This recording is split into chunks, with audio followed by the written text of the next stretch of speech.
Shalom, salam sejahtera bagi Bapak Ibu Saudara-saudara yang dikasihi oleh Tuhan Yesus Kristus.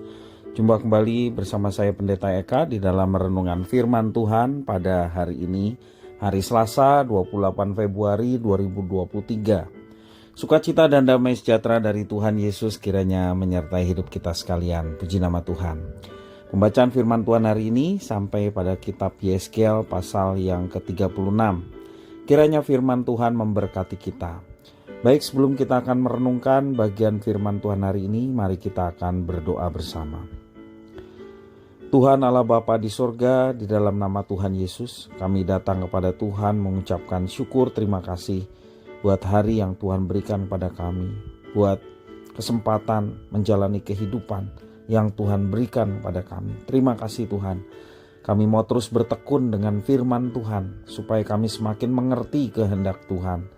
Sekali lagi kami mohon Kau mampukan kami bukan saja untuk memahami firman Tuhan, tetapi lebih dari semua itu kami menggenapinya dalam hidup kami. Terima kasih Bapa, terpujilah namamu. Demi nama Tuhan Yesus kami berdoa. Haleluya. Amin.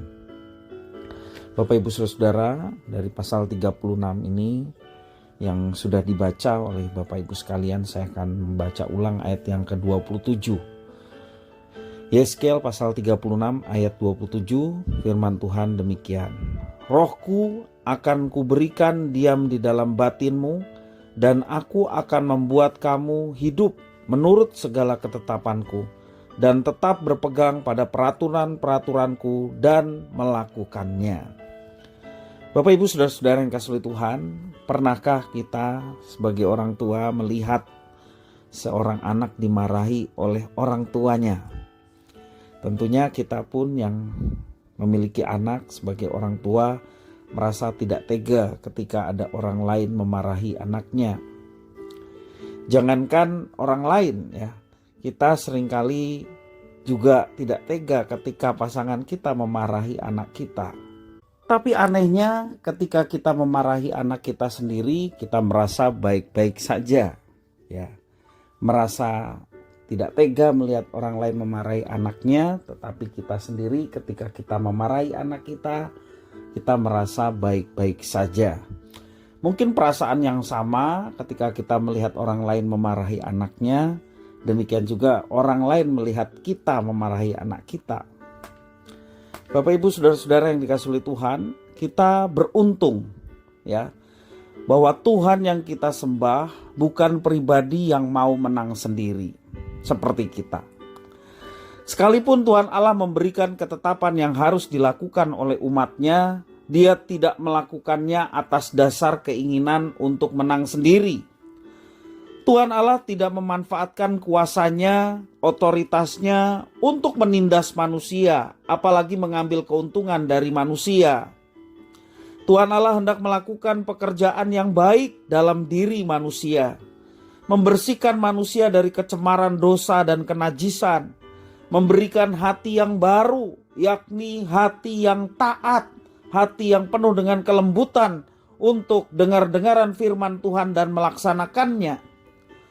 Tuhan Allah juga memampukan manusia untuk melakukan ketetapannya dengan memberikan roh, yakni Roh Kudus di dalam hati manusia, dikatakan di dalam batin manusia. Ayat yang ke-28 tadi, 27. Nah Bapak Ibu Saudara-saudara yang dikasihi oleh Tuhan, semuanya itu diberikan oleh Tuhan bukan karena manusia layak untuk mendapatkan semuanya itu. Manusia Tuhan inginkan boleh mendapatkan pemulihan. Hubungan yang telah terputus oleh karena dosa dipulihkan oleh karena inisiatif Tuhan yang datang menghampiri manusia. Bukan pula karena manusia telah melakukan sesuatu yang baik, tetapi Tuhan melakukan semata-mata karena kekudusannya. Bapak Ibu Saudara-saudara yang dikasihi oleh Tuhan, ketetapan Tuhan tidak selalu mudah untuk dilakukan. Namun bukan berarti tidak mungkin untuk kita bisa lakukan, karena Tuhan membekali kita dengan Roh Kudus yang siap menolong untuk melakukan apa yang ditetapkan oleh Tuhan. Bapak Ibu Saudara-saudara, fungsi Roh Kudus adalah Kalau di dalam kitab suci Kisah Para Rasul 1 ayat yang ke-8, kita menerima kuasa, dan kuasa yang diberikan kepada kita untuk menjadikan kita sebagai saksi-saksi Tuhan. Marilah kita menanggapi setiap apa yang Tuhan rancangkan dan pekerjaan Roh Kudus yang bersekutu dengan kita dengan rela untuk dibentuk olehnya menjadi ciptaan yang baru, yang memiliki hati yang lembut dan hati yang taat akan kebenaran firman Tuhan. Tujuan Roh Kudus dicurahkan selain dia menjadi pribadi yang dimeteraikan dalam diri kita, menjadi umat yang akan diselamatkan. Roh Kudus diberikan kepada umatnya supaya umatnya menjadi pribadi-pribadi yang taat, yang hatinya lembut, dengar-dengaran firman Tuhan, serta mentaatinya. Terlebih kalau kita mengerti maksud Tuhan untuk kita lakukan, mari kita lakukannya dengan segenap hati. Tuhan tidak pernah memaksa, Tuhan tidak mengeksploitasi keberadaan umatnya, tetapi yang Tuhan ingin adalah umatnya mengalami kebaikan dan kasih Tuhan yang begitu nyata. Dengan itu ada dorongan untuk melihat kebaikan Tuhan yang boleh dialami dengan melakukan apa yang diinginkan oleh Tuhan. Bapak Ibu saudara-saudara yang dikasihi oleh Tuhan, sekali lagi Tuhan tidak pernah memaksa, Tuhan tidak pernah menuntut. Yang Dia inginkan adalah supaya setiap kita mengalami kasih Tuhan. Kita meyakini bahwa kalau kita mengalami kasih Tuhan, berkat-berkat Tuhan setiap hari, dan dengan itu kita didorong untuk membalas setiap kebaikan dan berkat-berkatnya dengan hidup dalam ketaatan. Dia Allah yang Maha Kuasa, itulah alasan untuk kita taat. Terlebih Dia Allah yang Maha Kuasa yang baik pada kita sekalian, maka alasan itu pula membuat kita didorong untuk hidup dalam ketaatan kepadanya.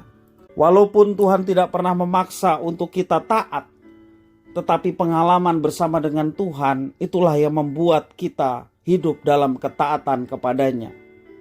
Tuhan memberi ketetapan karena Tuhan rindu umatnya mengalami pembaruan dalam hidup. Tentunya dalam anugerah Tuhan dan kekudusannya, Tuhan menaungi dan menyertai kita untuk melaksanakan apa yang telah Tuhan kehendaki, Tuhan tetapkan untuk kita laksanakan dalam hidup kita. Dan biarlah nama Tuhan dimuliakan. Tatkala kita memiliki hati yang lembut, diperbarui dari hari ke hari untuk melaksanakan perintahnya. Roh Kudus yang berkarya dalam hidup umatnya untuk melaksanakan semuanya ini. Kiranya firman Tuhan memberkati kita sekalian. Mari kita berdoa. Tuhan Allah Bapa di surga, di dalam Yesus Kristus, kami sungguh bersyukur dan berterima kasih atas firman Tuhan. Kami mau Engkau yang menjadikan hati kami lembut, seperti tanah yang subur. Ketika benih firman Tuhan ditabur, boleh bertumbuh dalam hidup kami, bahkan berbuah, menjadi kemuliaan bagi Tuhan dan mendatangkan berkat bagi sesama. Terima kasih ya Tuhan, inilah diri kami. Perbaruilah hati kami dari hari ke hari, sehingga hidup kami berkenan kepada Tuhan. Demi nama Tuhan Yesus kami berdoa. Haleluya. Amin.